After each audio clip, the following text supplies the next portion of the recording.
சிலுவை சுமந்தராய் சீஷனாகுவோம், சிலுவை சுமந்தராய் சீஷனாகுவோம், சிந்தை வாழ்வீரும் தாழ்வை தருவோம், நிந்தை சுமப்பீரும் சந்தோஷம் கொள்வோம், சிந்தை வாழ்வீரும் தாழ்வை தருவோம், நிந்தை சுமப்பீரும் சந்தோஷம் கொள்வோம்.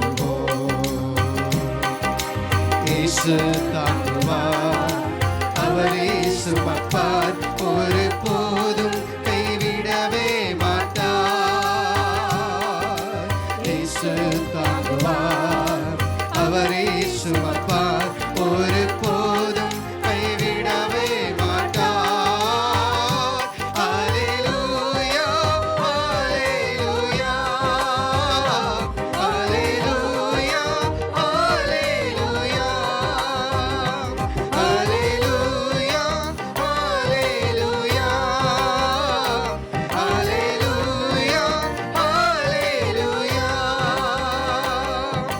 சொந்தம் பந்தங்கள் சொல்லால் கொள்ளலாம், சொந்தம் பந்தங்கள் சொல்லால் கொள்ளலாம், மாற்றோர் சதி செய்து மதிப்பை கெடுக்கலாம், மாற்றோர் சதி செய்து மதிப்பை கெடுக்கலாம்.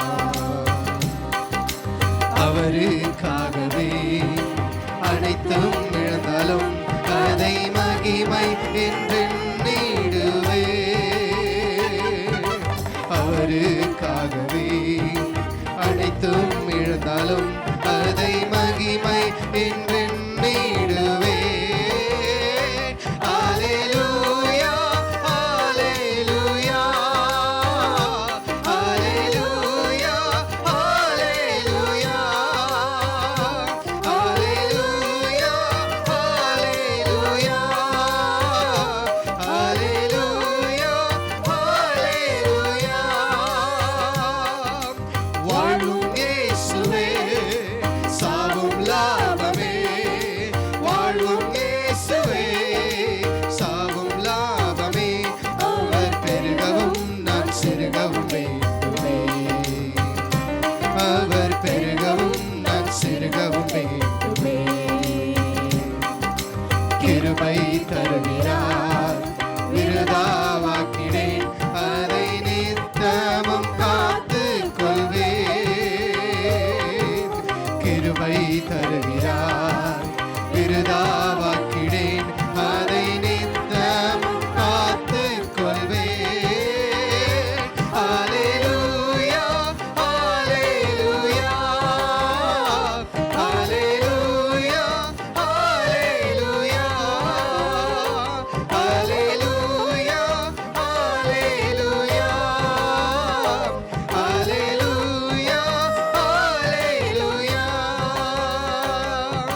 சீஷன் என்பவன் குருவை போலவே, சீஷன் என்பவன் குருவை போலவே, தனக்காய் வாழாமல் தன்னை தருவானே, தனக்காய் வாழாமல் தன்னை தருவானே.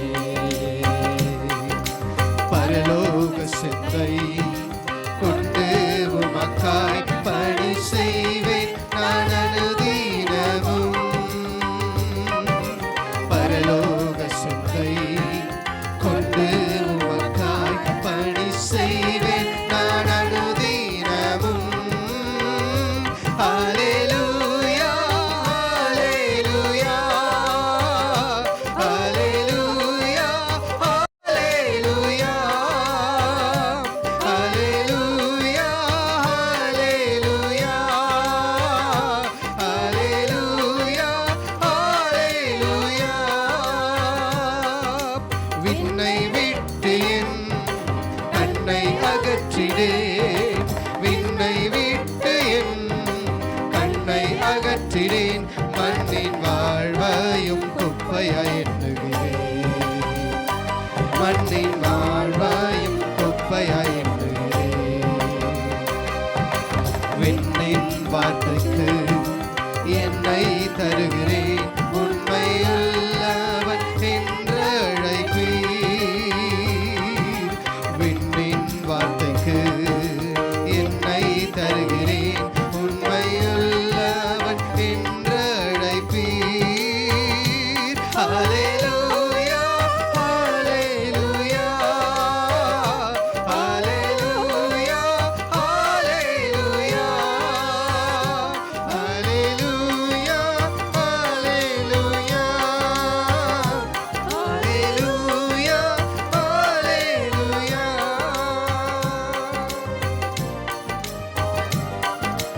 பிதாவாகிய தேவனாலும் கர்த்தராகிய இயேசு கிறிஸ்துவினாலும் கிருபையும் சமாதானமும் உண்டாவதாக.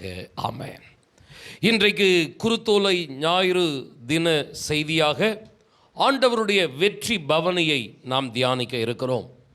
ஈஸ்டர் ஞாயிறுக்கு முந்தின ஞாயிறு தினத்தை, புனித வெள்ளி ஈஸ்டர் வருகிற அந்த நாட்களுக்கு முந்தின ஞாயிறு அன்று குருத்தோலை ஞாயிறாக உலகமெங்கிலும் இருக்கிற அனைத்து ஸ்தாபனங்களும் சபைகளும் அனுசரிக்கின்றனர், கொண்டாடுகின்றனர். ஆண்டவராகிய இயேசு கிறிஸ்து சிலுவையில் மரணம் அடைவதற்கு முன்பதாக எருசலேமுக்குள் கழுதையின் மீது ஏறி பவனி வந்தார்.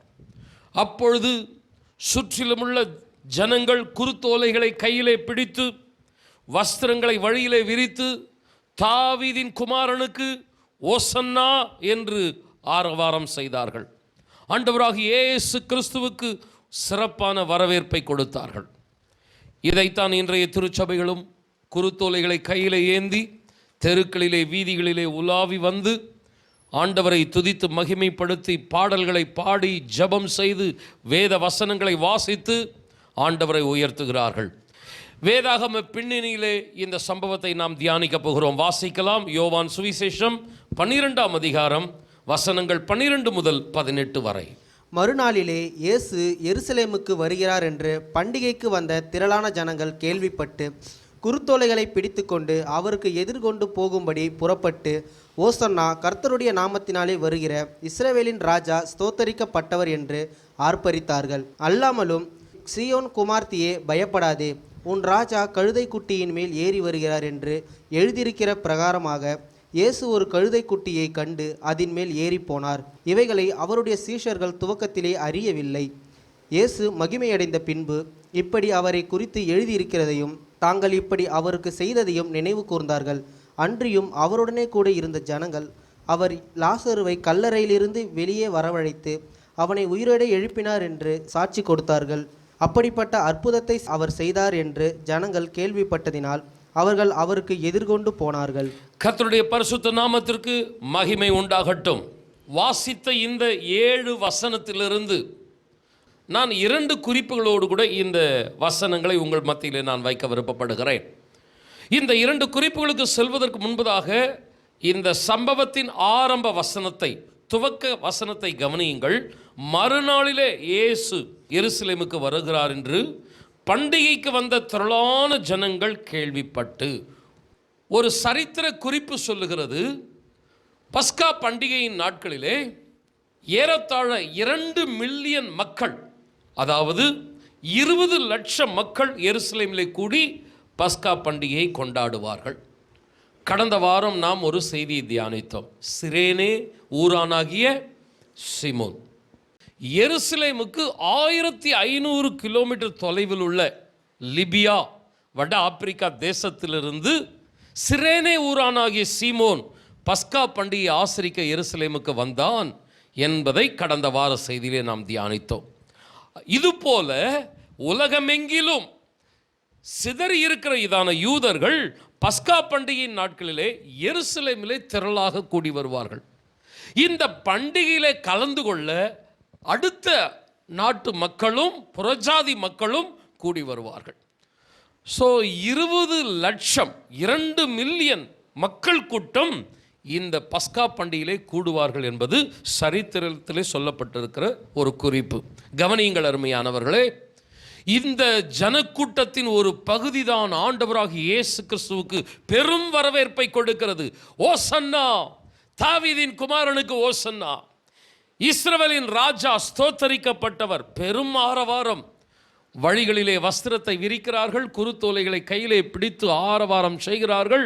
ஓசன்னா என்றால் என்ன அர்த்தம்னா, விடுதலை கொடுக்கிற ராஜா வருகிறார், மீட்கிற, அடிமைத்தனத்திலிருந்து நம்மை தூக்கி எடுக்கிற இயேசு ராஜாவாக வருகிறார் என்பதற்குத்தான் ஓசன்னா என்கிற ஆரவாரம். அன்பானவர்களே, சில முன்னுரையை வைத்துவிட்டு நான் இந்த 7 வசனங்களுக்குள்ளாய் கடந்து செல்லுகிறேன்.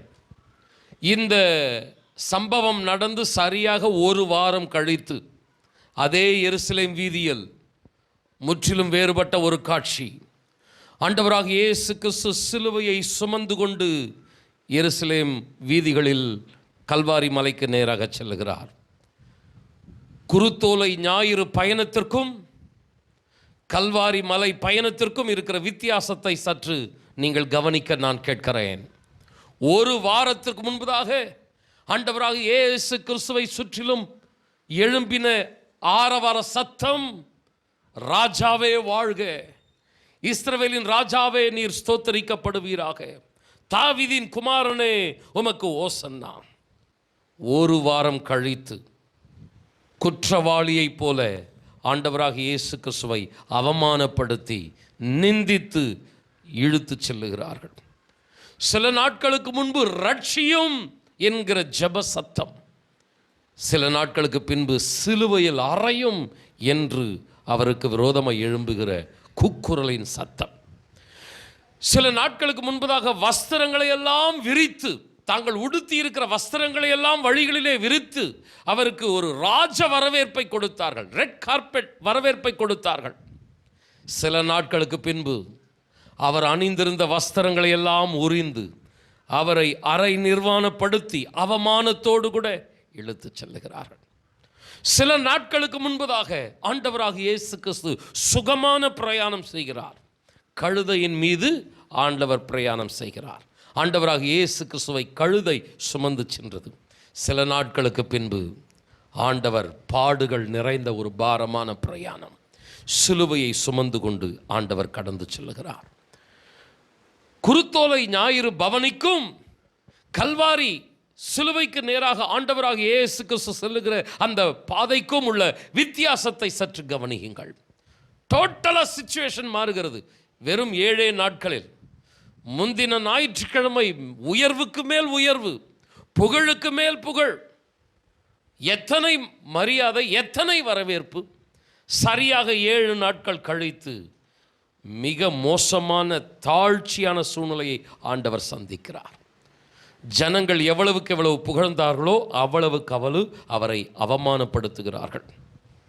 ஆனால் கவனியுங்கள் அருமையானவர்களே, சில நாட்களுக்குள் உயர்வு தாழ்வு, புகழ்ச்சி இகழ்ச்சி என்ற சூழ்நிலையிலே ஆண்டவராக இயேசு கிறிஸ்து கடந்து போனாலும் அவருக்குள் இருந்த அபிஷேகம், அவருக்குள் இருந்த அர்ப்பணிப்பு சற்றாகிலும் குறையவில்லை. தாவீதின் குமாரனுக்கு ஓசன்னா, இஸ்ரவேலின் ராஜாவே உமக்கு ஸ்தோத்திரம் என்று சொல்லும் பொழுது அவருக்கு பெருமை தலையின் மீது ஏறி அகம்பாவமாக நடந்து கொள்ளவும் இல்லை. சிலுவையில் அறையும் என்று அவமானப்படுத்தும் பொழுது அவர் சோர்ந்து போய் பின்வாங்கி போய் ஆண்டவருடைய திட்டத்தை விட்டு விலகிவிடவும் இல்லை. உயர்வோ தாழ்வோ, மரணமோ ஜீவனோ, எல்லா சூழ்நிலையிலும் பிதாவாகிய தேவன் நியமித்த பாதையில் ஆண்டவராக இயேசு கிறிஸ்து கடந்து சென்றார். விசுவாசத்தை காத்து கொண்டார், பரிசுத்தத்தை காத்து கொண்டார், அபிஷேகத்தை காத்து கொண்டார், அழைப்பை காத்து கொண்டார். அன்பானவர்களை கவனியுங்கள். இன்றைக்கு ஆரவார சத்தம் ஓசன்னா, சில நாட்களில் 5 நாட்களில் சிலுவையில் அறையும் என்ற சத்தம். எத்தனை கடினமான சூழ்நிலை என்பதை சற்று சிந்தித்து பாருங்கள். ஆனாலும் அவருடைய உள்ளத்தில் இருந்த அர்ப்பணிப்பு, அபிஷேகம், உற்சாகம் எதுவும் குறையவில்லை. பிதாவின் சித்தத்தை விட்டு ஆண்டவர் இம்மி அளவும் விலகவே இல்லை.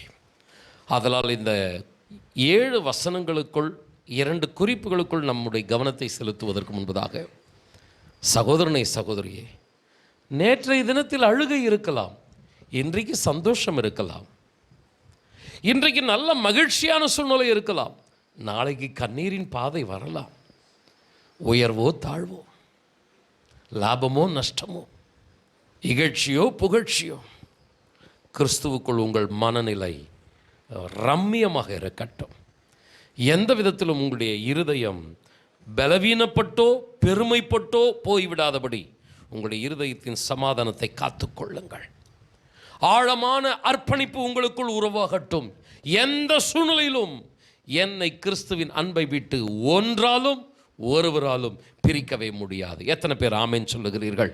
பவுல் அப்போஸ்தலன் சொல்லுகிறான், கிறிஸ்துவின் அன்பை விட்டு என்னை பிரிப்பவன் யார்? எந்த உயர்வோ தாழ்வோ, எந்த சூழ்நிலையோ எனக்கும் கிறிஸ்துவுக்கும் உள்ள அந்த உறவை விட்டு என்னை பிரிக்கவே முடியாது. 2 கரங்களை உயர்த்தி, தகப்பனே, நாங்கள் இன்றைக்கு ஆண்டவரே ஒரு வெற்றியின் செய்தியை பார்க்க போகிறோம். இன்னும் சில நாட்களில் கண்ணீர் பாடுகள் நிறைந்த செய்தியை பார்க்க போகிறோம். ஆண்டவரே உயிர்த்தெழுந்த செய்தியை பார்க்க போகிறோம். ஆண்டவரே உயர்வுகள் தாழ்வுகள், ஆண்டவரே மகிழ்ச்சி கண்ணீர் இவைகளெல்லாம் கலந்தது தான் இந்த ஆண்டவரே பாதைகள். இந்த பாதைகளில் உம்முடைய சமாதானம் இருதயத்தை நிறைந்திருந்தது போல 2 கரங்களை உயர்த்தி ஹல்லேலூயா, எங்களுக்கும் உலக சமாதானம் அல்ல, அந்த ஆண்டவரே உம்முடைய இருதயத்தை நிரப்பி இருந்த சமாதானத்தை எங்களுக்கு தந்தருளுவீராக. எத்தனை பேர் ஆமென் சொல்றீங்க? குடும்ப வாழ்விலே, உலக பாதையிலே, ஆவிக்குரிய காரியங்களிலே, ஊழிய பாதையிலே சில நேரம் உயர்வுகள், சில நேரம் தாழ்வுகள், சில நேரம் புகழ் மாலைகள், சில நேரம் அவமானமான நிந்தனையான இழி சொற்கள். ஆனால் ஹல்லேலூயா, 2 கரங்களை உயர்த்தி எல்லா நிலையிலும் உம்முடைய பாதையிலே நாங்கள் உறுதியாய் பிரயாணிக்க வேண்டும் ஆண்டவரே. உம்முடைய சித்தத்தை நிறைவேற்ற வேண்டும் ஆண்டவரே. கொஞ்சம் சத்தமா ஆமென் சொல்லுங்களேன். சூழ்நிலைக்கு ஏற்ப ஆண்டவருடைய அன்பு அர்ப்பணிப்பு மாறவில்லை, கெட்டு போகவில்லை, அப்படியே ஸ்திரத்தன்மை உடையதாக இருந்தது.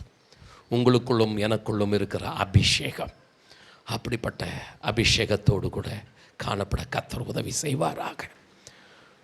சந்தோஷமான சூழ்நிலையிலே உற்சாகமாய் சபைக்கு வருவது, கண்ணீரான சூழ்நிலையிலே சபை கூடி வருவதில் விட்டு விடுவது, இப்படி இருக்கக்கூடாது. எல்லா சூழ்நிலையிலும் நான் கர்த்தரை ஆராதிப்பேன். எத்தனை பேர் ஆமென் சொல்லுகிறீர்கள்? எனக்கும் அவருக்கும் உள்ள உறவிலிருந்து ஒரு சிறிய விரிசலும் வராதபடி நான் என்னை கர்த்தருக்குள் காத்துக்கொள்வேன். கொஞ்சம் சத்தமா ஆமென் சொல்லுங்களேன். இந்த 2 குறிப்புகளுக்குள்ளாய் நான் வேகமாய் கடந்து சொல்லுகிறேன். 1, தவறான எதிர்பார்ப்பு. 13ஆம் வசனம் சொல்லுகிறது, குருத்தோலைகளை பிடித்து கொண்டு அவருக்கு எதிர்கொண்டு போகும்படி புறப்பட்டு ஓசன்னா, கர்த்தருடைய நாமத்தினாலே வருகிற இஸ்ரவேலின் ராஜா ஸ்தோத்தரிக்கப்பட்டவர் என்று ஆர்ப்பரித்தார்கள். அன்பானவர்களே, ஆண்டவருக்கு மகிமை உண்டாகட்டும். இந்த 7 வசனங்களிலே குறிப்புகளை நான் நிறைய எடுத்தேன். ஆனாலும் 2ஆக நான் இதை சுருக்குவதற்கு காரணம், 2 கூட்டம், அந்த 2 மில்லியன் மக்கள், 20 லட்சம் மக்கள், அத்தனை பேரும் அந்த சிலுவை பவனி பாதையிலே, குருத்தோலை பவனி பாதையிலே ஆண்டவருக்கு பக்கத்தில் இருந்தார்கள் என்று சொல்ல முடியாது. ஆனால் ஆண்டவருக்கு பக்கத்தில் திரளான ஜனக்கூட்டம் என்று வசனம் ஆரம்பத்தில் சொல்லுகிறது.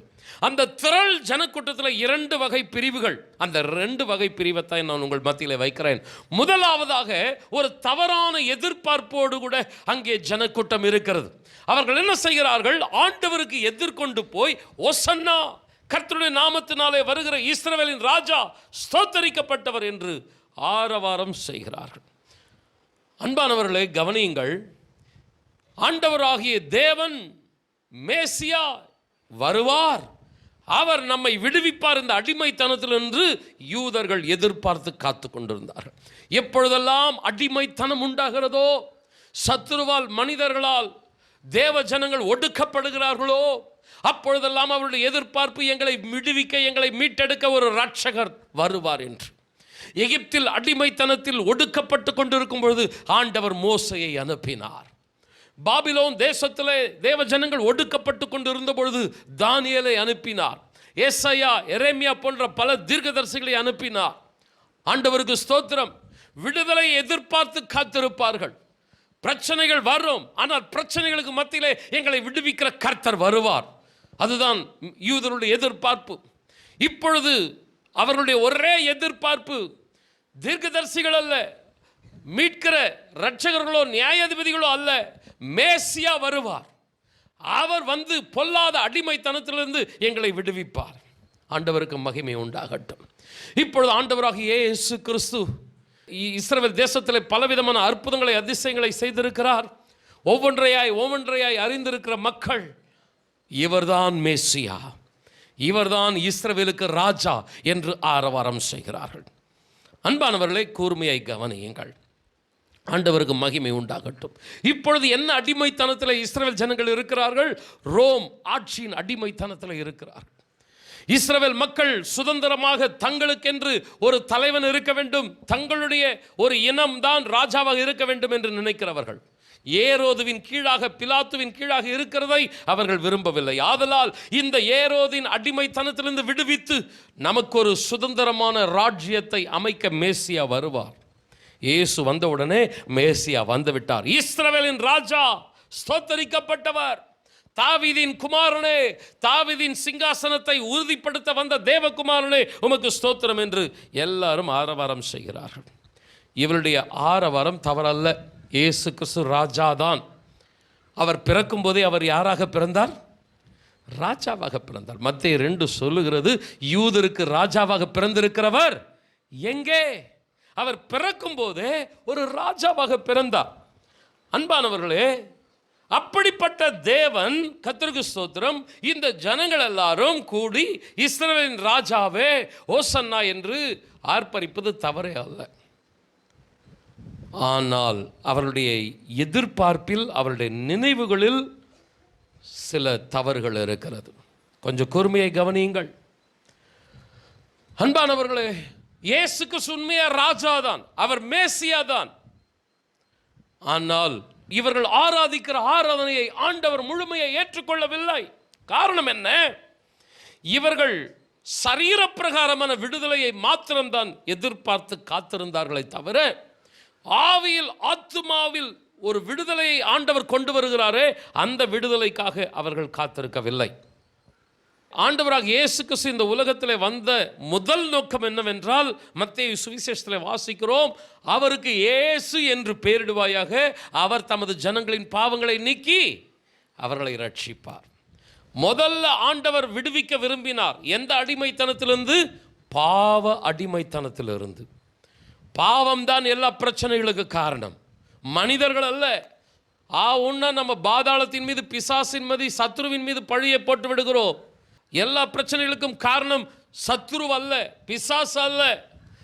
நம்மை அடிமைத்தனத்தில் வைத்திருக்கிறதான பாவம் தான் அனைத்து பிரச்சனைகளுக்கும் காரணமாக இருக்கிறது. ஆதலால் ஆண்டவர் விடுதலை கொடுக்க வந்தார். முதலில் எதிலே விடுதலை? ஆத்துமாவிலே விடுதலை, பாவத்திலிருந்து விடுதலை. அதற்கு அடுத்துதான் பிரச்சனைகளிலிருந்து, மனிதர்களின், அதிகாரிகளின், அரசியல்வாதிகளின் ஒடுக்குமுறையிலிருந்து விடுதலை கொடுக்க ஆண்டவர் வந்தார். ஆனால் இஸ்ரவேல் ஜனங்களுடைய தவறான எதிர்பார்ப்பு என்ன? எங்களுடைய ஆவி ஆத்துமாவில் விடுதலை, அதை நாங்கள் பெரிதாய் பார்க்கவில்லை. எங்களை இந்த பிரச்சனையிலிருந்து, இந்த மனிதனின், இந்த அரசாங்கத்தின் அடிமைத்தனத்திலிருந்து எங்களை விடுவிக்க வேண்டும். அவருடைய கான்செப்ட் தப்பாக இருக்கிறது, அவருடைய எதிர்பார்ப்பு தப்பாக இருக்குது. யோவான் சுவிசேஷம் 6ஆம் அதிகாரம் 15ஆம் வசனத்தை நீங்கள் கவனித்து பார்ப்பீர்களானால், ஆதலால் அவர்கள் வந்து தம்மை ராஜாவாக்கும்படி பிடித்து கொண்டு போக மனதாய் இருக்கிறார்கள் என்று இயேசு அறிந்து மறுபடியும் விலகி தனியே மலையின் மேல் ஏறினார். அவர்கள் இயேசுவை பிடித்து கொண்டு போய் ராஜாவாக மாற்றும்படி நினைத்தார்கள். ஆனால் என்ன நடக்கிறது? ஆண்டவர் அவர்களை விட்டு விலகினார். கொஞ்சம் நல்லா கவனிங்க பிரதர், சிஸ்டர். ஆண்டவர் உங்களுடைய சரீர பிரகாரமான பிரச்சனைக்கு மாத்திரம்தான் தேவை அப்படின்னு நீங்கள் நினைப்பீங்கன்னா, முதல்ல ஆண்டவர் இரக்கமாக விடுதலையை கொடுப்பார். எடுத்த உடனே நம்ம கர்த்தருடைய ஆலயத்துக்கு வந்தது எதுக்காக?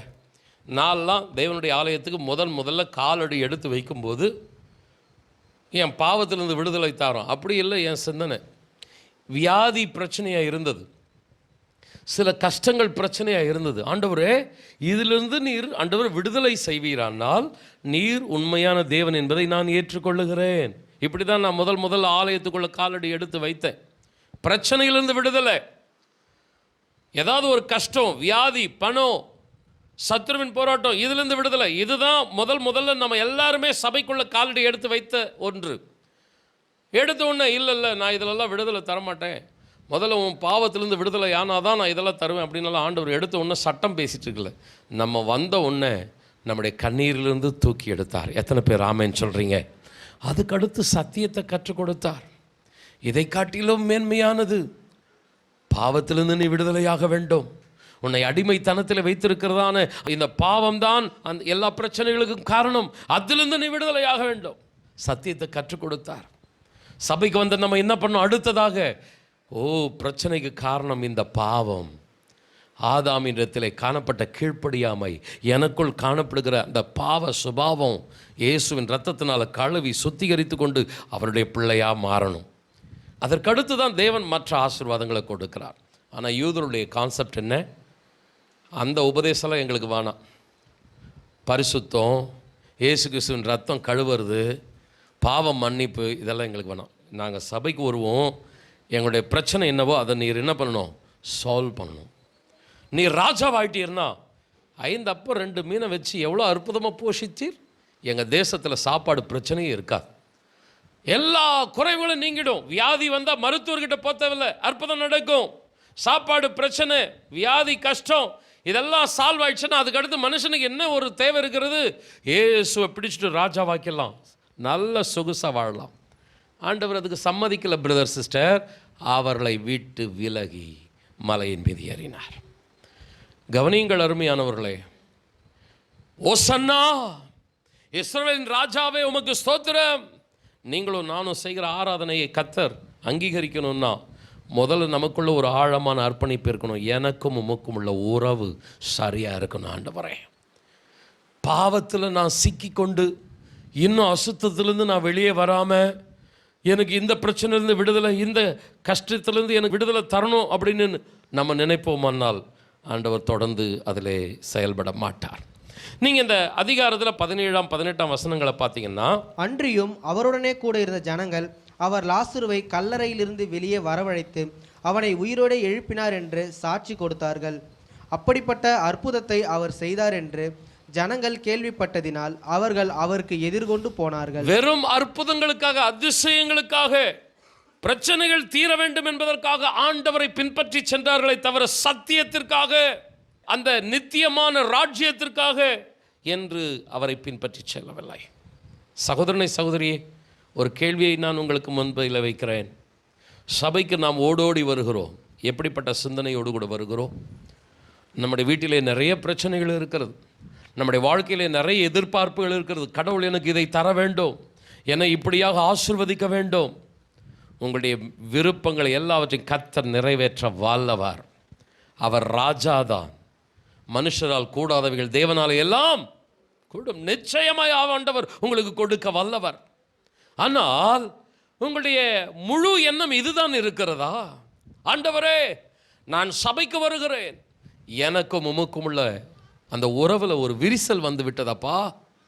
கடந்த நாட்களில் ஆண்டவரே, சத்துரு என்னை பாவத்தில் தள்ளி விட்டானப்பா, என்னை உடைய ரத்தத்தினால கழுவும், நான் உடைய மகனாக மகளாக இருக்க வேண்டும், எனக்கும் உமக்கும் உள்ள உறவை சரிப்படுத்தி கொள்ள வேண்டும். எப்பொழுது நீர் வருகிறீர் என்று தெரியாதப்பா. நீர் ஒருவேளை திடீரென்று மேசியாவாக ராஜாவாக வரக்கூடிய காலம் வருமானால் அந்த ராஜ்யத்துக்கு நான் ஆயத்தமாக வேண்டும் அப்பா. இதுதான் நமக்குள்ளே இருக்க வேண்டிய ஒரு ஆழமான சிந்தனை. மத்தேயு 6:33 என்ன சொல்லுகிறது? முதலாவதாக தேவனுடைய ராஜ்யத்தையும் அவருடைய நீதியும் தேடுங்கள், பின்பதாக எல்லாம் கூட கொடுக்கப்படும். நம்முடைய உள்ளத்தில் இருக்கிறதான ஆழமான அர்ப்பணிப்பு என்னவாக இருக்கணும்னா, ஆண்டவரே என்னை பரிசுத்தப்படுத்தும், எனக்கும் உமக்கும் உள்ள உறவை சரிப்படுத்தும். எத்தனை பேர் ஆமேன்னு சொல்கிறீங்க? என்னுடைய தேவைகள் ஒருபுறம் இருக்கட்டும், என்னுடைய பிரச்சனைகள் ஒருபுறம் இருக்கட்டும், எனக்கும் உமக்கும் உள்ள உறவு. ஹல்லேலூயா. ஆண்டவர் இந்த ஜனங்களுக்கு ஒரு பாடத்தை கற்றுக் கொடுக்க விருப்பப்பட்டார். இஸ்ரவேலின் ராஜா உமக்கு ஸ்தோத்திரம், தாவீதின் குமாரனே ஓசன்னா என்று ஆரவாரம் செய்த மக்களுக்கு ஒரு பாடத்தை கற்றுக் கொடுக்கும்படி ஆண்டவர் திட்டமிட்டார். 15ஆம் வசனம் சொல்லுகிறது, இயேசு ஒரு கழுதை குட்டியை கண்டு அதன் மேல் ஏறி போனார். அன்பானவர்களை, நீண்ட விளக்கங்களை கொடுக்கறதுக்கு நேரம் குறைவாக இருக்கிறது.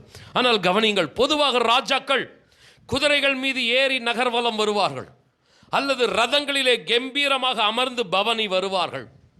ராஜாக்கள் தங்களுடைய மேன்மையை, கம்பீரத்தை, பெருமையை பறைசாற்றும்படியாக குதிரைகளை, ரதங்களை தெரிந்தெடுப்பார்கள். கழுதையை எந்த நேரத்தில் பயன்படுத்துவார்கள் என்றால், ஒரு சமாதானத்தின் செய்தியை தேசத்துக்கு, மக்களுக்கு சொல்லும்படியாக கழுதைகளை பயன்படுத்துவார்கள். மற்றபடி தன்னுடைய கம்பீரத்தை, தன்னுடைய மேன்மையை பறைசாற்ற அவர்கள் ரதங்களை, குதிரைகளை தெரிந்தெடுப்பார்கள். ஆண்டவருக்கு மகிமை உண்டாகட்டும். இதே ஆண்டவர் வெளிப்படுத்தின விசேஷத்திலே வாசிக்கிறோம், அவர் வெள்ளை குதிரையின் மீது பவனி வருகிறார் என்று. அன்பானவர்களே, இந்த கழுதையின் மீது பவனி வருவதற்கு என்ன அர்த்தம், என்ன ஆண்டவர் பாடத்தை கற்றுக் கொடுக்கிறார் என்றால், முதல் காரியம் என்னன்னா, சமாதானத்தை வெளிப்படுத்த, நமக்கு சமாதானத்தை உண்டு பண்ணும் ஆக்கினையை குமாரனாகி இயேசு கிறிஸ்துவின் மீது வைத்தார் என்று ஏசாயாவிலே வாசிக்கிறோம். அவருடைய நாமம் சமாதான பிரபு. சிலுவையிலே ஆண்டவர் மரித்ததன் மூலமாய் தேவனுக்கும் மனுக்குலத்திற்கும் உள்ள அந்த பகை, பிரிவினை விலகி சமாதானம் உண்டாக்கி ஒப்புரவாக்கினார்.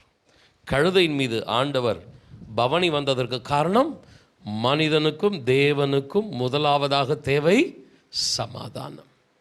அப்போ ஆண்டவர் இங்கே ஜனத்துக்கு கற்றுக் கொடுக்கிறார், நான் ராஜாவாக வருகிறேன், நான் குதிரையின் மீதோ ரதத்தின் மீதோ நான் பவனி வருகிறேன், ஆனால் அதற்கு முன்பதாக கழுதையின் மீது வருகிறதற்கு காரணம் உங்களுக்கும் தேவனுக்கும் உள்ள அந்த பகை பிரிவினை நீங்க வேண்டும், சமாதானம் உண்டாக வேண்டும். ஆண்டவர் பாடத்தை கற்றுக் கொடுக்கிறார். இந்த அருமையானவரை குருத்துளை ஞாயிறு கொண்டாடுகிற இந்த நாட்களிலே தேவன் நமக்கு ஒரு பாடத்தை கற்றுக் கொடுக்கிறார். நமக்கும் தேவனுக்கும் உள்ள பகை நீங்க வேண்டும், பிரிவினை நீங்க வேண்டும், நமக்கும் தேவனுக்கும் உள்ள உறவில் சமாதானம், ஒரு ஒப்புரவாகுதல் உண்டாக வேண்டும். இதுதான் ஆண்டவர் கழுதையின் மீது வருவதற்கு காரணம். இரண்டாவது ஒரு காரணம் என்னன்னா, கழுதை பாரங்களை சுமந்து கொள்வதற்காக பயன்படுத்தப்படுகிற ஒரு மிருகம், மனிதர்களுக்கு பணிவிடை செய்கிற ஒரு மிருகம். பாரங்களை சுமந்து கொண்டு மனிதர்களுக்கு பணிவிடை செய்கிற ஒரு மிருகம். ஆண்டவராக இயேசு கிறிஸ்து சொல்லுகிறார், வருத்தப்பட்டு பாரம் சுமக்கிறவர்களை நீங்கள் எல்லாரும் என்னிடத்தில் வாருங்கள், நான் உங்களுக்கு இளைப்பாறுதலை தருவேன். பாரத்தை அவர் ஏற்றுக்கொள்ளுகிறார், மனுக்குலத்திற்கு பணிவிடை செய்கிறார். அன்பானவர்களே, என்னிடத்தில் வாருங்கள். பாவ பாரம், சத்துருவின் அடிமைத்தனம், இப்படி பலவிதமான தீங்குகளிலே சிக்கியிருக்கிறவர்களே, உங்களுடைய பாரத்தை நான் சுமந்து கொள்ளுகிறேன். உங்களுக்கு பணிவிடை செய்ய, உங்களுக்கு இளைப்பாறுதலை கொடுக்க நான் இந்த கழுதையின் மீது பவனி வருகிறேன். இந்த காலவெளியிலேயே அன்பானவர்களே, பிரச்சனைகள், போராட்டங்கள் உங்களை அழுத்தி கொண்டிருக்கிறது. கர்த்தர் உங்களுக்கு இளைப்பாறுதலை கொடுக்க விருப்பப்படுகிறார்.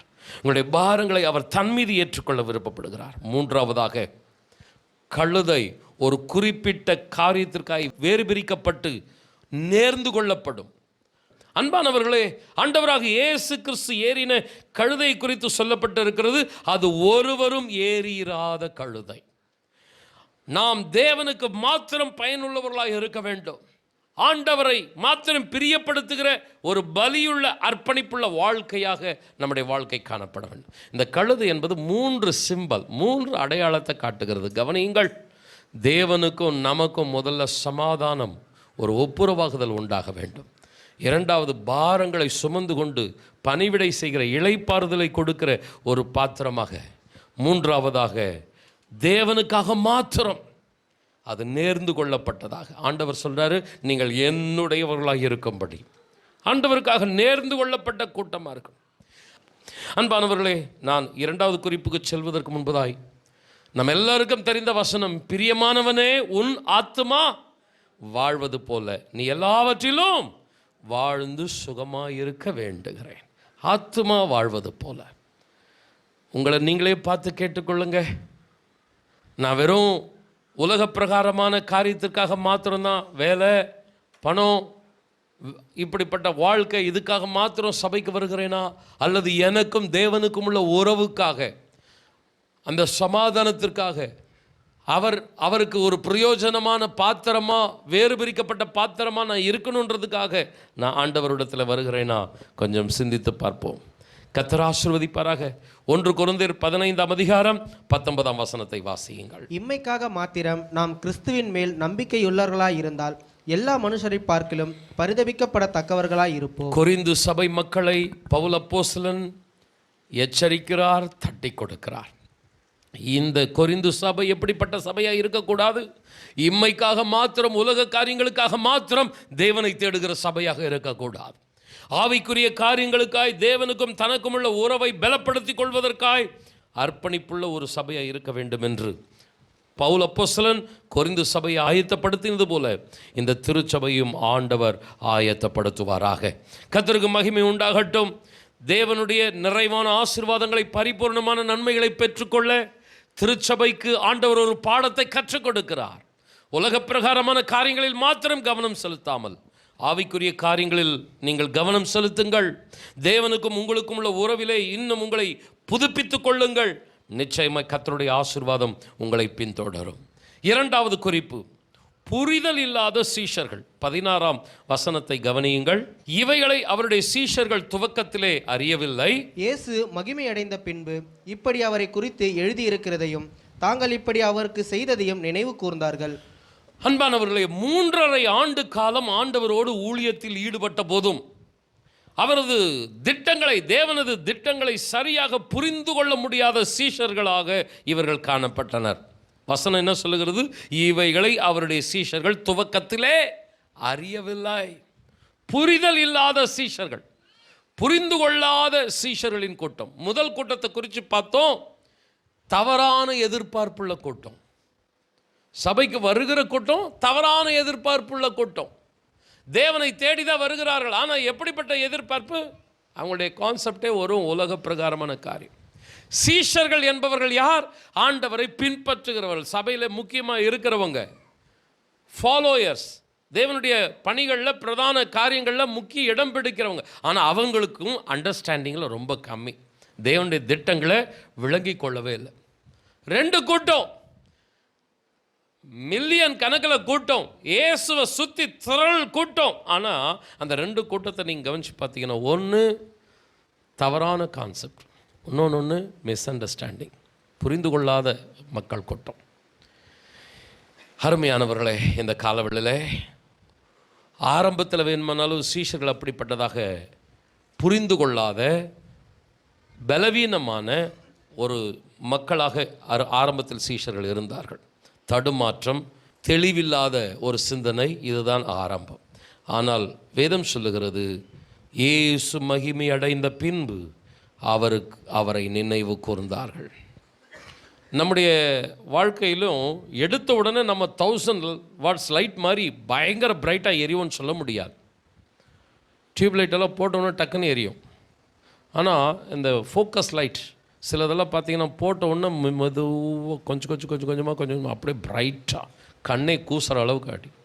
சீஷர்கள் அப்படி தான் இருந்தாங்க. எடுத்தோன்னே அவங்க அப்படியே பிரகாசமாக எரியல. ஆரம்பத்தில் விளங்கலை.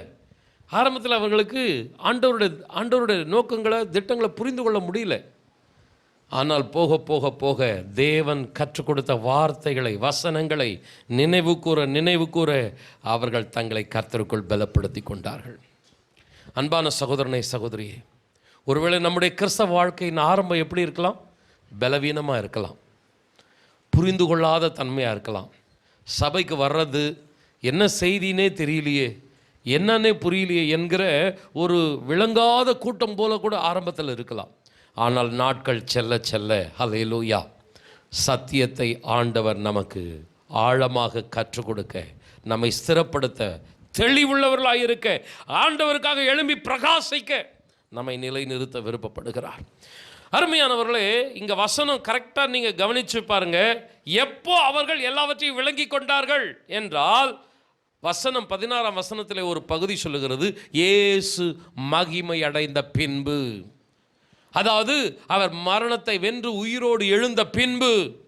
சீஷர்கள் 40 நாட்கள் தேவனுக்காய் காத்திருந்து 50வது நாளிலே பரிசுத்த ஆவியின் வல்லமையை பெற்றுக்கொண்ட பின்பு, மகிமை அடைந்த பின்பு என்றால் இந்த காலங்களை வேதம் சுட்டி காட்டுகிறது. அப்படி என்றால் பரிசுத்த ஆவியானவர் இறங்கி வந்து திருச்சபையை பலப்படுத்தினார். தேவ ஜனங்களுக்கு அந்த சத்தியத்தை விளங்கிக் கொள்ளக்கூடிய கிருபைகளை தந்தார். வாசிக்கலாம் 14ஆம் அதிகாரம் யோவான் சுவிசேஷம் 26ஆம் வசனம். என் நாமத்தினாலே பிதா அனுப்ப போகிற பரிசுத்த ஆவியாகிய தேற்றரவாளனே எல்லாவற்றையும் உங்களுக்கு போதித்து நான் உங்களுக்கு சொன்ன எல்லாவற்றையும் உங்களுக்கு நினைப்பூட்டுவார். அவர் உங்களுக்கு எல்லாவற்றையும் போதிப்பார். நான் உங்களுக்கு சொன்ன எல்லாவற்றையும் உங்களுக்கு என்ன செய்வார்? நினைப்பூட்டுவார். பலவீனமான சீஷர்களின் கூட்டம், தெளிவில்லாத சீஷர்களின் கூட்டம் பலமுள்ளவர்களாய், வைராக்கியம் உள்ளவர்களாய் எழும்பி பிரகாசிக்க காரணம் என்னன்னா, ஆவியானவருடைய நிறைவு, ஆவியானவருடைய போதனை. ஆவியானவர் அவர்களை நினைப்புட்ட மனசாட்சியில் நினைப்புட்ட அவர்களுடைய இருதயம் கொழுந்து விட்டு எரிய ஆரம்பித்தது. அன்பானவர்களே, இந்த காலவெளியிலே சபைகளுக்கு பெயர் ஆவிக்குரிய சபை. நம்முடைய சபையை எப்படிப்பட்ட சபைன்னு அழைப்பாங்கன்னா, ஆவிக்குரிய சபை அப்படின்னு அழைப்பாங்க. அப்படின்னா என்ன அர்த்தம்? ஆவிக்குரிய சபைன்னா என்ன அர்த்தம்? அன்பானவர்களே, நம்முடைய சபையில் ஆவியானவருடைய அந்த வல்லமை ஆளுகை செய்யணும். ஆவியில நிறைந்து நம்ம ஆராதனை செய்யணும். இன்னைக்கு நீங்க பார்த்தீங்கன்னா ஆவியில நிறைகிற தன்மை என்பதே சபையில காணவே இல்லை. கொஞ்சம் பாட்டு பாட பாட தானே நமக்குள்ள இருக்கிற தடைகள் நீங்கும். நம்ம பலவிதமான பிரச்சனைகளுக்கு மத்தியில் வீட்டில் இருப்போம். வீட்டிலேருந்து அந்த டென்ஷனில் கவலையில் சபைக்குள்ளே வருவோம். ஒரு பாட்டு 2 பாட்டு பாட பாட ஆவியானவர் என்ன பண்ணுவார், நம்முடைய அந்த பாரங்கள் கவலைகள் எல்லாம் நீக்கி நம்முடைய பாத்திரத்தை அப்படியே ஒரு எம்டி வெசலாக மாற்றுவார். அதுக்கடுத்து ஆவியானவர் இறங்கி அந்த பாத்திரத்தை நிரப்புவார். தாவீது சொல்லுகிறான், என் பாத்திரம் நிரம்பி வழிகிறது. ஆனால் நீங்கள் இன்றைக்கி சர்ச்சை பாருங்கள், ஆவியில் நிறைகிற அனுபவமே இல்லை. வெறும் பாட்டு கும்மாளம், வெறும் சத்தம், வெறும் இசை நடனம், இதுதானே தவிர அந்த ஆவியில் நிறைகிற தன்மை என்பது இன்றைக்கு இல்லை. அருமையானவர்களே, சில வசனங்களை நான் எல்லாவற்றையும் நான் வாசிக்க முடியல, நான் சுட்டி காட்டிட்டு போகிறேன். ஆவியானவர் எதற்காக, பரிசுத்த ஆவியானவர் எதற்காக கொடுக்கப்பட்டிருக்கிறார் திருச்சபைக்கு? நீங்கள் 16ஆம் அதிகாரம் 13ஆம் வசனம் யோவான் சுவிசேஷத்தில் கவனித்தீர்களானால், அவர் சகல சத்தியத்திற்குள்ளும் நம்மை போதித்து வழி நடத்துகிறவர் என்று சொல்லப்பட்டிருக்கிறது. பரிசுத்த ஆவியானவர் எதற்காக கொடுக்கப்பட்டிருக்கிறார்? புரியாத பாஷைகளை பேசுவதற்கா? எகிரி அங்கே இங்கே துள்ளி குதிப்பதற்கா? இன்றைக்கு அந்த அப்படி சொல்லுகிற அனுபவங்கள் கூட இன்றைக்கு சபையில் இல்லை. கேலி பண்ணி பரியாசம் பண்ணி பரிசுத்த ஆவியானவர் சபையை விட்டு வெளியே தள்ளிட்டாங்க. இன்றைக்கி ஆராதனையில் எந்த ஒரு அசைவும் இல்லை. சொல்லப்போனால் செய்தியின் நேரத்தில் தூங்குறவங்க இப்போது பாட்டு நேரத்தில் கூட தூங்க ஆரம்பிச்சிட்டாங்க. பாட்டு நேரத்தில் கையாவது தட்டணும். இன்றைக்கி அசைவே இல்லாத ஆராதனை. பாட்டு நேரத்தில் வர்றது கிடையாது, ஆவியில் நிறையிறது கிடையாது. ஸோ அந்த ஆவிக்குரிய சபைன்றது என்னம்மா சொல்லுங்கள் கொஞ்சம். நம்ம பலவீனமான மக்கள் கூட்டமாக, புரிந்து கொள்ளாத சீஷர்கள் கூட்டமாகவே கடைசி வரைக்கும் ஓட்டத்தை முடிக்க போகிறோமா, அல்லது கர்த்தருக்காக எழும்பி பிரகாசிக்க போகிறோமா? ஆண்டவர் மகிமைப்படுவாராக. சகல சத்தியத்திற்குள்ளும் ஆண்டவர் நம்மை போதித்து நடத்துவார். புரியல ஆரம்பத்தில் சீஷர்களுக்கு இந்த சிலுவை பாடுகள் புரியவில்லை, இந்த ஓசன்னா பவனி, குருத்தோலை பவனி புரியவில்லை. பிற்காலத்தில் ஆவியானவர் சத்தியத்திற்குள் அவர்களை நடத்தினார். 16ஆம் அதிகாரம் 8ஆம் வசனம் யோவான் சுவிசேஷன் நீங்கள் கவனித்து பார்ப்பீர்களானால், ஆவியானவரை தேற்றரவாளன் என்று இங்கே அழைக்கிறார். 14:26 கூட நம்ம வாசித்தோம், தேற்றரவாளன், பரிசுத்த ஆவியாகிய தேற்றரவாளன். தேற்றரவாளன், கம்ஃபோர்ட்டர். துக்கத்தில், துயரத்தில், கவலையில் இருக்கும் பொழுது வேதம் சொல்லுகிறது, ஒரு தாய் தேற்றுவது போல கர்த்தர் என்ன செய்கிறாராம்? தேற்றுகிறாராம். இன்னைக்கு நம்மளுக்கு ஆறுதலாக 2-3 வார்த்தையை சொல்கிறதுக்கு ஆட்கள் இல்லைம்மா. எரியிறல் நெருப்பில் எண்ணெய் ஊற்றுறதுக்கு தான் ஆட்கள் நிறைய பேர் இருக்கிறாங்க. நம்முடைய இருதயம் சமாதானம் அடையும்படி, துக்கம் நீங்கி, காயம் நீங்கி, ஆறுதல் அடையும்படி 4 வார்த்தைகள் சொல்லுவதற்கு ஆட்கள் இல்லை. ஆனால் வேதம் சொல்லுகிறது, பரிசுத்த ஆவியானவர் தேற்றரவாளனாக நம்மத்திலே உலாவி கொண்டிருக்கிறார். ஹல்லேலூயா. அப்போ ஆவியானவரை நீங்கள் அவருக்குள் நிரம்புவதற்கு இடம் கொடுத்தீங்கன்னா, பரிசுத்த ஆவியானவரே என்னை நிரப்புமப்பா. நான் விசுவாசியை இருந்த நாட்களெல்லாம் அபிஷேகத்துக்காக அப்படி வாஞ்சிப்பேன். கர்த்தருக்கு ஸ்தோத்திரம். ஃபாஸ்டிங் போட்டெல்லாம் ஜெபம் பண்ணி இருக்கிறேன். ஆண்டவரே நான் அபிஷேகம் பெறணும் அப்பா, நான் நம்முடைய அந்த வரங்களை ஆண்டவரே நான் பெற்றுக்கொள்ளணும், நிறைந்து வழியணும், ஜெபம் பண்ணது உண்டு. அபிஷேக கூட்டம், காத்திருப்பு கூட்டம், தாகமாக ஓடினது உண்டு. இன்றைக்கி பாருங்கள், அதில் கருத்தே இல்லை. ஏன் இன்றைக்கி சீஷர்கள் விளங்காத கூட்டமாக அன்றைக்கி இருந்தது போல் இன்றைக்கி சபை டோட்டலாகவே அப்படியே இருக்குது. ஆரம்பத்தில் விளங்கலம்மா, ஆனால் கொஞ்ச நாளில், வெறும் 40 நாள் 50 நாளில் அவங்க அப்படியே பிரைட்டாக பிரகாசிக்க ஆரம்பிச்சிட்டாங்க. இன்றைக்கி எத்தனை வருஷம் ஆனாலும், எத்தனை மாதம் ஆனாலும் விசுவாசிங்க பிரகாசமே இல்லை. அப்படியே வருவாங்க, அப்படியே போவாங்க. காரணம் என்ன? ஒரு மத கூடாரமாக தானே போயிட்டுருக்கு. ஆவியானவருடைய நிறைவு இல்லையே. அப்போஸ்தலர் 1:8 நமக்கு தெரிந்த வசனம் என்ன சொல்லுகிறது? பரிசுத்த ஆவியானவர் வரும்பொழுது நீங்கள் பலன் அடைவீர்கள். எருசலேமிலே, யூதேயாவிலே, சமாரியாவிலே, பூமியின் கடைசி பரிந்தும் எனக்கு சாட்சிகளாக இருப்பீங்க. அப்போது பரிசுத்த ஆவியானவர் வரும்போது என்ன நமக்கு உண்டாகும்? பலன் உண்டாகும். தாவீது சொல்லுகிறான், கர்த்தாவே நீரே என் பலன். பலவீனங்களில் பலன் கொண்டார்கள். சோர்ந்து போகிறவர்களுக்கு சத்துவத்தை, பலன் இல்லாதவர்களுக்கு பலனை கொடுக்கிறவர் கர்த்தர். சொல்லிட்டே போகலாம். பவுல் அப்போஸ்தலன் சொல்லுகிறார், என்னை பலப்படுத்துகிற கிறிஸ்துவினால் எல்லாவற்றையும் செய்ய எனக்கு. அந்த ஆவியானவரை இன்னைக்கு சபை மிஸ் பண்ணுது.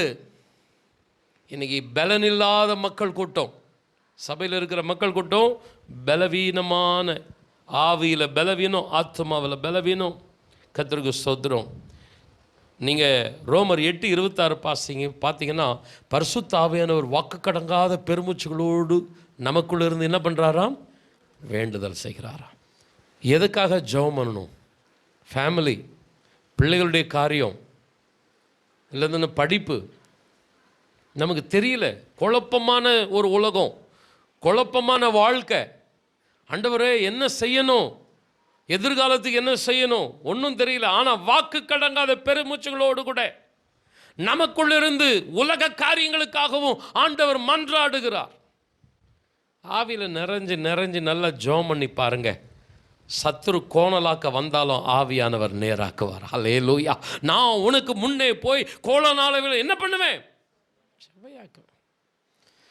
ஆண்டவருக்கு ஸ்தோத்திரம். சொல்லிட்டே போகலாம். இன்னும் ஒரே ஒரு காரியத்தை சொல்லி நான் முடிக்கிறேன். 16ஆம் அதிகாரம் 8ஆம் வசனம் யோவான் சுவிசேஷத்தில் பார்த்தீங்கன்னா, நம்ம தப்பு செய்யும்போது ஆவியானவர் கடிந்து உணர்த்துகிறார். அவர் பாவத்தை குறித்து, நீதியை குறித்து, நியாய தீர்ப்பை குறித்து கண்டித்து உணர்த்துகிறவர் என்று வேதம் சொல்லுகிறது. நானானாலும் சரி, நீங்களானாலும் சரி, தப்பு செய்யாமல் யாரும் இருக்க மாட்டோம். இந்த பலிபீடத்தில் வேணுமானாலும் நான் இப்படி நிற்கலாம். ஆனால் மாம்சம், சுயம் எல்லாருக்குள்ளும் போராடுகிறது. ஆண்டவராக இயேசு கிறிஸ்துவையே தூண்டிவிட்ட சாத்தான் யாரையும் தூண்டிவிட அவன் வகை தேடிக்கொண்டே இருக்கிறான். பாவம் செய்வதற்கு, தவறு செய்வதற்கு எனக்கும் உங்களுக்கும் வாய்ப்புகள் உண்டு. ஆனால் பரிசுத்த ஆவியானவருடைய நிறைவு, அந்த ஆளுகை இருக்குமானா என்ன நடக்கும்? கண்டிப்பார். மனசாட்சியில் கண்டித்து உணர்த்துவார். ஒரு குட்டுவார் ஆண்டவர். செய்யறது தப்பு மகனே, மகளே, கண்டித்து நீதியை குறித்து பேசுவார், நியாய தீர்ப்பு குறித்து பேசுவார். இன்னைக்கு இந்த பரிசுத்த ஆவியானவர், ஏன் நான் இந்த சப்ஜெக்ட் எல்லாம் எடுக்கிறேன்? ஓசன்னா அவருடைய வருகை குறித்து, அதாவது அந்த எருசலேம் பவனை குறித்து பேசும்பொழுது இந்த பரிசுத்த ஆவியானவருடைய சப்ஜெக்ட் எங்கே இங்கே வந்தது? ஆரம்பத்தில் சீஷர்களுக்கு ஒன்றும் விளங்கலை, எதுவுமே புரியல. இந்த குருத்தோலைக்கு என்ன அர்த்தம், என்னத்துக்கு இந்த பவனி போகிறாங்க, ஏன் இந்த சத்தம் ஒன்றும் விளங்கலை. ஆனாலும் கூட இருந்தாங்க. பின் நாட்களில் ஆவியானவர் இறங்கி வந்த அந்த இயேசுவானவர் மகிமை அடைந்த காலத்தில் ஜனங்கள் நன்றாக ஆவியிலே பலம் கொண்டார்கள், கர்த்தருக்காக வைராக்கியமாக இருந்தார்கள். அன்பானவர்களே, நான் செய்தி முடிக்க இருக்கிறேன். கர்த்தருக்கு ஸ்தோத்திரம். நம்முடைய திருச்சபை ஆவிக்குரிய சபை என்று பெயர் பெற்றிருக்கலாம். எபேசு சபையை பார்த்து ஆண்டவர் சொல்கிறார், நீ உயிருள்ளவன்னு பெயர் பெற்றிருக்கிறா, ஆனால் எப்படிப்பட்டவனா இருக்கிற? செத்தவனா இருக்கிற. நம்மெல்லாம் ஆவிக்குரியவர்கள்னு பெயர் பெற்று இருக்கிறோம், ஆனால் செத்து போனவர்களாக, அதாவது தேவனுடைய பார்வையில் உயிரற்றவர்களாக, அனலற்றவர்களாக, கடமைக்கான விசுவாசிகளாக இருக்கிறோம். உங்களுக்கு மத்தியில் பிரசங்கம் பண்ணுகிற நான் சொல்லுகிறேன், கர்த்தருக்கு மகிமை உண்டாகட்டும். எத்தனையோ சூழ்நிலைகளிலே ஊழியத்திலே மனம் சோர்ந்து போனதுண்டு, துவண்டு போனதுண்டு. எதை பிரசங்கம் பண்ண வேண்டும், என்ன செய்ய வேண்டும், ஊழியத்திலே விரக்தி, சில நேரம் பிரசங்கம் பண்ணுவதற்கு மிக பயங்கரமான சோர்வு. ஆனால் கர்த்தருக்கு மகிமை உண்டாகட்டும், எனக்குள் இருக்கிற ஆவியானவர் தேற்றரவாளனாக இருக்கிறார், பலப்படுத்துகிறவராக இருக்கிறார், ஆற்றி தேற்றுகிறவராக இருக்கிறார், போதித்து நடத்துகிறவராக இருக்கிறார். ஒருவேளை நான் தவறு செய்வது என்னை கண்டித்து உணர்த்துகிறவராக இருக்கிறார். அன்பான சகோதரனை, சகோதரியே, நீங்களோ நானோ எல்லாம் அறிந்து கொண்டவர்கள் அல்ல. குழப்பங்கள், பிரச்சனைகள் வாழ்க்கையிலே, ஊழியத்திலே, பாதையிலே. ஆனால் அவர் உங்களை சகல சத்தியத்திற்குள்ளும் போதித்து நடத்துவார். கொஞ்சம் 2 கரங்களை உயர்த்தி, தகப்பனே, இந்த காலவெளியிலே நாங்கள் சபைக்கு வர்றோம் ஆண்டவரே, எந்த அளவுக்கு உயிருள்ளவர்களாக இருக்கிறோம்ப்பா. ஆண்டவரை சுற்றிலும் 2 கூட்டம் இருந்துச்சு ஆண்டவரோ. ஒன்று தப்பாக விளங்கி கொண்ட கூட்டம், இன்னொன்று புரிந்து கொள்ளாத கூட்டம். எனக்கு சரீரத்தில் விடுதலை கிடைச்சா போதும், ஆவி ஆத்துமா பாவத்திலேருந்து விடுதலை அதெல்லாம் எனக்கு முக்கியம் கிடையாது. என் கடன் பிரச்சனை மாறினா போதும், என் வயிற்று வலி தீர்னா போதும், என் பிள்ளைங்களுக்கு நல்ல காரியம் நடந்தால் போதும், உலக காரியத்துக்கு மாத்திரம் ராஜாவா? ஒரு தவறான ஒரு கூட்டம், இன்னொரு கூட்டம் விளங்காத கூட்டம். சபையில் என்ன நடக்குது? பாட்டு நேரத்தில் என்ன நடக்குது? ஆராதனையில் என்ன நடக்கிறது? செய்தியில் என்ன நடக்குது? ஒன்றும் விளங்கலை. அப்படியே மந்த மாதிரி வந்து உக்காந்துட்டு அப்படியே வந்த வண்ணமாக திரும்பி போகிற கூட்டம். தகப்பனே, கொஞ்சம் 2 கரங்களை உயர்த்தி எங்களை அனலூர்களோட மாற்றும், உயிருள்ள சபையாக மாற்றும். ஆண்டவரே, நாங்கள் இப்படியே இருக்கக்கூடாதப்பா. எங்களை தவறான நோக்கத்தோடு சபைக்கு வருவோமானா அந்த கழுதையின் மீது பவனி வந்து பாடத்தை கற்றுக் கொடுத்தவரே, எங்களுக்கு கற்றுத்தாரும் ஆண்டவரே. அந்த தாழ்மையை கற்றுத்தாரும். பெருமை அகம்பாவம் எங்களை விட்டு போகட்டும். எங்களுக்கும் தேவனுக்கும் உள்ள உறவு ஆண்டவர், அந்த சமாதானம் புதுப்பிக்கப்படணும். ஒருவர் பாரத்தை ஒருவர் சுமக்கணும். நாங்கள் இளைப்பாறுகளை சுதந்தரிக்கணும். நீர் கற்றுக் கொடுத்ததில்லை நாங்கள் விளங்கி கொள்ளணும். ஆவியில் நிறைஞ்சிருக்கணும். கொஞ்சம் 2 கரங்களை உயர்த்தி ஆண்டவரே, பாட்டு நேரத்தில், ஆராதனை தொழுக நேரத்தில் ஆவியானவருடைய அசைவாடுதலை எங்களுடைய ஆவி ஆத்மாவில் உணரணும். கரங்களை தட்டி ஹல்லேலூயா ஹல்லேலூயா. கொஞ்சம் நல்ல விடுதலையாக கர்த்தரை ஸ்தோத்திரம் பண்ணலாமா? ஆண்டவரே, எங்களை நிரப்பும். எங்களை வெறுமையான பாத்திரமாக அர்ப்பணிக்கிறோம். எங்களுடைய பாத்திரம் நிரம்பி வழியட்டும். ஹல்லேலூயா. உலக ஆவியில நாங்க நிறைஞ்சிருக்க கூடாது. அந்த பரலோக அபிஷேகத்துல, ஹல்லேலூயா, அந்த பரலோக ஆவியின் வல்லமையில ஆண்டவரே, ஒரு ஆவிக்குரிய சபையா நாங்க இருக்கணும். எத்தனை பேர் ஆமென் சொல்றீங்க? அப்படியே வந்துட்டு அப்படியே போகக்கூடாதப்பா. எங்களை உயிர்ப்பியும். கொஞ்சம் ஆமென் சொல்லுங்களேன். எங்கள் மேலே அன்பு வைத்திருக்கிற அருமையான ஆண்டவர், எங்களை தட்டி கொடுக்கிற ஆண்டவர், எங்களை பிரகாசிக்க செய்கிற ஆண்டவர், ஒருவேளை எங்களுக்கு புரியலைன்னா கூட புரிய வைக்கிற ஆண்டவர். எத்தனை பேர் ஆமென் சொல்றீங்க? நல்ல ஆண்டவர் நம்மோடு கூட இருப்பாராக. கடைசியாக ஒரு காரியத்தை சுட்டி காட்டி முடிச்சிடுறேன். அந்த கிறிஸ்துவுக்குள் இருந்த அந்த பவர், அதை கொஞ்சம் உங்களுடைய மனதில் கொஞ்சம் சிந்திக்க நான் அன்போடு கேட்குறேன். டோட்டலாக எல்லாமே நெகட்டிவ்ஸ் தான். அவரை என்கரேஜ் பண்ணுறதுக்கு அந்த 2 சுற்றில இருக்கிற கூட்டத்தில் ஒருத்தரும் கிடையாது. ஒன்று தவறான கான்செப்ட். ஆண்டவரே, எங்களுக்கு நீ ராஜா வாரும், 3 வேளை எனக்கு சோறை போடும், ஏதாவது பிரச்சனை வந்தால் தீர்த்து வையும். எவ்வளோ இருக்கும்? ஆண்டவருக்கு சோகமாக இருக்கும். 2வது கூட்டம் ஆண்டவருடைய திட்டத்தை விளங்கி கொள்ளாத கூட்டம். நீங்களும் நானும் தான், எதுக்கு இந்த குடும்பத்தை நான் ஒரு புருஷனா ஒரு அப்பாவா இருந்து என்னத்துக்கு நான் பாடுபடணும்? என்னத்துக்கு இந்த சபைக்கு நான் ஒரு ஊழியக்காரனாக இருக்கணும்? ஒரு ஃபேமிலி, ஒரு சர்ச், உதாரணத்துக்கு இப்படி சொல்கிறேன். என்னத்துக்கு நான் எவ்வளோ கஷ்டப்படணும்? என்னை புரிஞ்சு கொள்ளாத குடும்பம், நான் உழைச்சி கொட்டணும், என் உறிஞ்சு. ஆனால் எனக்கு எதுவுமே அன்பு செலுத்த மாட்டாங்க, எனக்கு எதுவுமே செய்ய மாட்டாங்க. என்ன வாழ்க்கை இது? நம்ம மனசில் நினைவுக்கு வருதா இல்லையா? மனைவியோ பிள்ளைகளோ ஒத்துழைக்கலைன்னா, கணவனோ ஒத்துழைக்கலைன்னா என்ன ஃபேமிலி இது? சபை ஒத்துழைக்கலைன்னா என்ன ஊழியம் இது? ஒரு விரக்தி வருதில்லை? ஆனால் ஆண்டவருக்குள்ளே இருக்கிற அந்த எனர்ஜி, அந்த பவர், உண்மையாகவே அதை பார்த்து நான் ஆச்சரியப்படுறேன். நிறைய டைம் அவருடைய மினிஸ்ட்ரியில் பார்த்தீங்கன்னா ரிசல்ட்டு 0 போல் தெரியும். 0 தான். இந்த எருசலேம் பவனியில் பார்த்தீங்கன்னா ரிசல்ட்டு 0. கர்த்தருக்கு ஸ்தோத்திரம். அவருக்கு முன்னிலும் பின்னிலும் இருந்த எல்லா கூட்டம், சீஷர்கள் கூட்டம் எல்லாமே ரிசல்ட்டை பார்த்தா, ஆண்டவருடைய எக்ஸ்பெக்டேஷன் படி பார்த்தா 0 தான் ரிசல்ட். ஆனால் அந்த அபிஷேகம் குறையலை, அந்த உற்சாகம் குறையலை, அந்த துடிப்பு, அந்த ஓட்டம் எதுவும் குறையலை. கர்த்தருக்காக அழகாக, அற்புதமாக, வைராக்கியமாக தன்னுடைய ஓட்டத்தை சரியாய் ஓடி முடித்தார். எனக்கு அன்பான சகோதரனே, எனக்கு அன்பான சகோதரியே, ஆண்டவருடைய பவனி தளர்ந்த ஒரு நடைபவனி அல்ல, வெற்றி பவனி. இன்னைக்கு குருத்தோலை பவனி என்ன சொல்கிறாங்க? வெற்றி பவனி. ஆண்டவர் வெற்றி பவனி சென்றார். கரெக்டாக 5 நாளில் சிலுவை, மரணம், பாடு. ஆனால் அவர் தளர்ந்து அல்ல, வெற்றி பவனி. அந்த ஃபெய்த், உள்ளே இருக்கிற விசுவாசம், அந்த ஆவியின் வல்லமை. பிரதர்ஸ் சிஸ்டர்ஸ், நான் உங்களை உற்சாகப்படுத்தி இந்த செய்தியை முடிக்க விருப்பப்படுறேன். உங்களுக்கு எதிராக இருக்கிற சூழ்நிலை எப்படி இருக்குது? உங்களை சுற்றிலும் இருக்கிற சூழ்நிலை எப்படி இருக்குது? குடும்பமாக இருக்கலாம், அல்லது பலவிதமான வேலை சூழ்நிலைகளாக இருக்கலாம். வாழ்க்கை விரக்தியாக இருக்கா? கசப்பாக இருக்கா? என்ன இது வாழ்க்கை, என்னத்துக்கு நான் வாழ்கிறேன், என்ன எனக்கு இருக்குது, ஒரு சோகமயமாக, ஒரு உற்சாகம் இல்லாமல், சுவாரஸ்யமே இல்லாமல் போயிட்டுருக்குதா? விசுவாசத்தை கையில் எடுங்கள். கர்த்தர் என் வெறுமையான பாத்திரத்தை நிரப்புகிறவர். ஹல்லேலூயா. முழங்கார் படிடுவோமா? ஹல்லேலூயா. ஓ உமக்கு ஸ்தோத்திரம். தவறான எதிர்பார்ப்புகளோடு கூட கூட்டம் இருந்தாலும், புரிந்து கொள்ளாத சீஷர்கள் கூட்டம் இருந்தாலும், அவருடைய நடை தளர்ந்த நடை அல்ல, ஒரு வெற்றியின் நடை. ஹல்லேலூயா. அவரை சுற்றிலும் இருக்கிற சம்பவங்களோ, அவர் சந்தித்த சூழ்நிலைகளோ அவரை ஒருபோதும் அசைக்கவே இல்லை. தேவனது திட்டத்தை சற்றும் பிசகாமல் அழகாய் நேர்த்தியாய் ஆண்டவர் நிறைவேற்றி முடித்தார். 2 கரங்களை உயர்த்தி, தகப்பனே இந்த கால வேளையிலே ஆண்டவரே நீர் வெற்றி பவனி சென்றீரப்பா. ஹல்லேலூயா.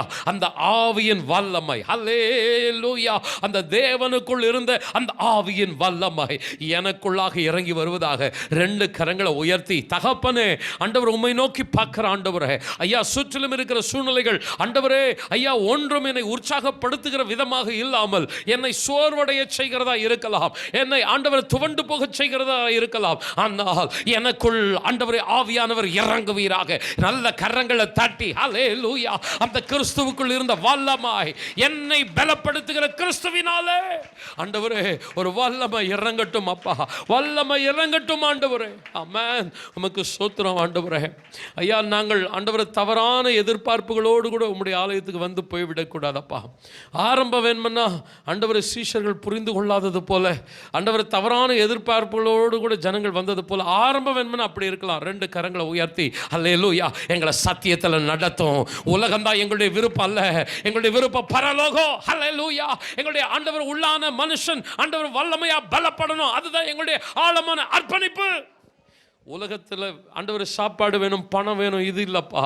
இதெல்லாம் ஒரு நாள் அழிஞ்சு போய்டும். ஆண்டவரே தேவனுடைய சித்தத்தின்படி செய்கிறவனோ கரங்களை தட்டி என்றென்றைக்கு நிலைத்து நிற்பான். நிலைத்து நிற்கிற அந்த ஆரவார கூட்டத்தில் நம்ம நிலைச்சு நிற்கணும்.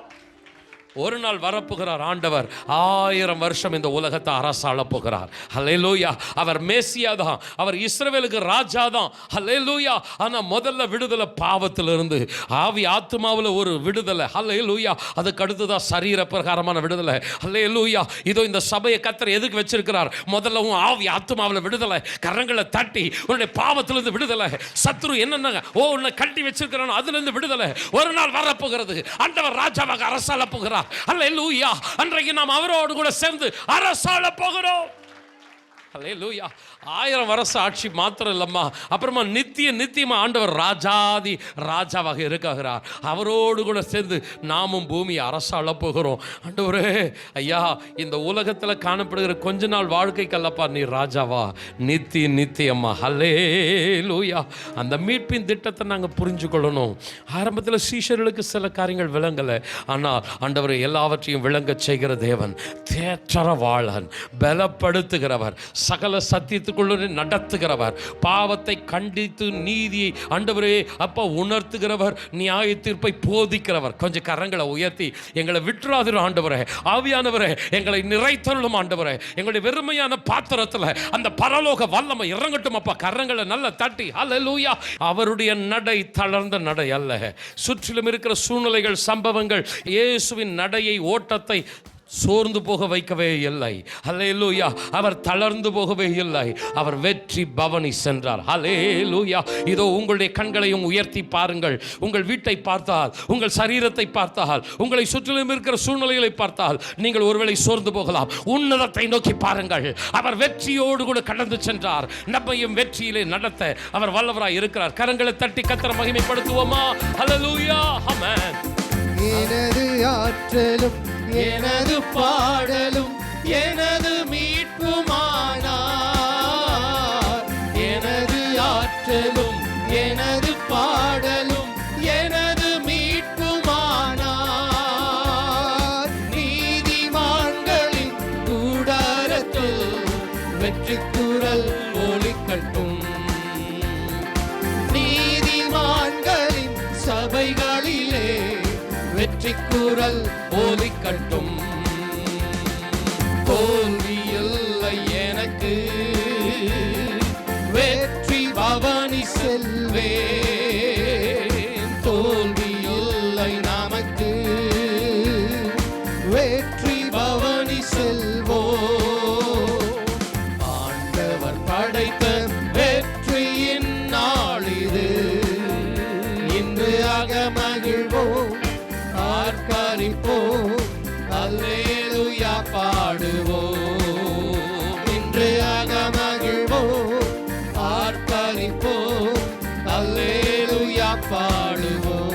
கரங்களை தட்டி கர்த்தரை மகிமைப்படுத்தலாமா? ஹல்லேலூயா, ஹல்லேலூயா. தகப்பனே, இந்த நாளில் ஆண்டவரே ஒரு உலக பிரகாரமான ஒரு கொண்டாட்டத்தோடு கூட இந்த குருத்தோலை ஞாயிறு ஆண்டவரே செலிப்ரேஷன் காணப்பட்டு விடாதபடி கரங்களை உயர்த்தி ஜெபம் பண்ணலாமா? ஆண்டவரே, எங்களுடைய உள்ளான மனுஷன் வல்லமையா பலப்படணும். ஹல்லேலூயா. முதலாவதாக நாங்கள் தேவனுடைய ராஜ்யத்தை, அவருடைய நீதியை தேடணும். ஆண்டவர் எல்லாவற்றையும் கொடுப்பதற்கு நீர் ஆயத்தமாக இருக்கிறீரப்பா. நாங்கள் நினைப்பதற்கும் வேண்டுவதற்கு அதிகமாக எங்களுக்கு கொடுக்க நீர் போதுமானவர். நீர் ராஜா தான் ஆண்டவரே. நாங்கள் உமர் ராஜாவாக்கணும்னு இல்லை, நீர் ராஜாவாகவே இருக்கிறீர். எங்களுக்கு வேண்டிய சகலவற்றையும் தருவதற்கு நீர் போதுமானவராக இருக்கிறீர். எங்களுக்கும் உமக்கும் உள்ள உறவை நாங்கள் புதுப்பித்துக் கொள்ள உதவி செய்துள்ளோம். விசேஷமாக 2 கரங்களை உயர்த்தி பரிசுத்த ஆவியில் நாங்கள் அனலுள்ளவர்களாக இருக்கணும்.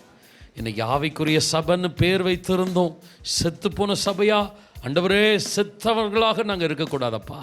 ஆண்டவரே, 2-3 வாரங்களுக்கு முன்னாடி ஆண்டவர் இந்த பெண்கள் ஞாயிறில் அருமையான சகோதரி பேசுனாங்க.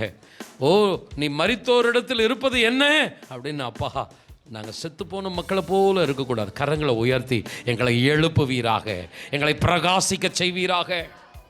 எங்களுடைய வாழ்க்கை ஒரு வெற்றி பவனியாக இருக்கணும்.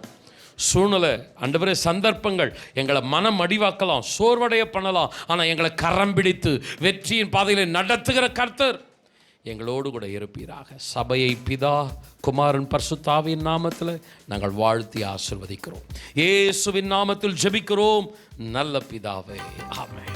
என் ஆத்துமாவே கர்த்தரை ஸ்தோத்திரி, என் உள்ளமே பரிசுத்த நாமத்தை ஸ்தோத்திரி. என் ஆத்துமாவே கர்த்தரை ஸ்தோத்திரி. கர்த்தர் செய்த சகல உபகாரங்களை மறவாதே.